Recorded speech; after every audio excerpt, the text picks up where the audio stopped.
Hi everybody, it's FIBO Group and you are watching to the Market Watch Review. The situation in Central Europe remains intense, but top US, European, and Polish officials seem less willing than others to attribute the worst of intentions and create extreme narratives. Recent gains have been retracted by the large Asia-Pacific bourses, while Europe's Stoxx 600 may end its 4-day gain. The bias is slightly stronger in US equity futures. The US dollar is generally weaker than the G10 currencies. Yesterday's gold range is still intact and gold is trading in the $1,785 zone.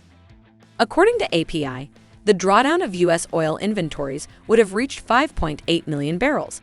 If confirmed by the EIA, it would be the largest in 3 months. December WTI trades quietly at $87 per barrel. Asian Pacific market.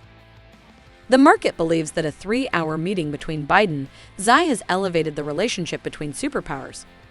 While talks may reduce misunderstandings, it does not alter the real conflict of national interest that both countries perceive.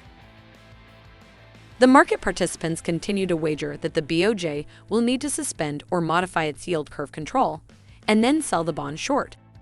The dollar trades quietly in the range of yesterday's against the Japanese yen. Yesterday's low was the lowest since August. However, the greenback has been trading above its pre-weekend low for most of the week.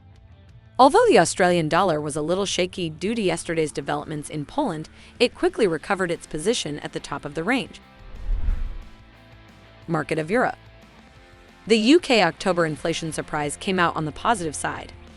The Consumer Price Index rose to 11.1%. When the Bank of England meets in December 15, the swaps market will be divided between a 50 BP or 75 BP increase.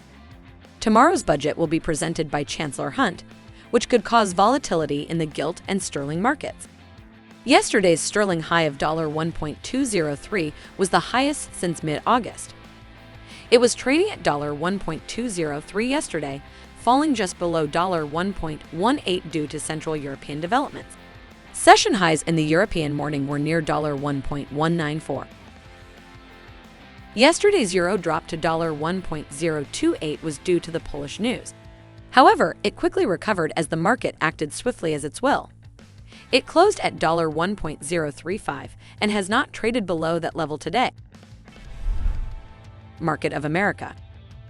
The softening of the PPI was seen to be a sign that U.S. inflation has turned. Today's real sector is the focus of attention with U.S. October retail sales figures and industrial output figures. Canada today reports on October housing starts and CPI.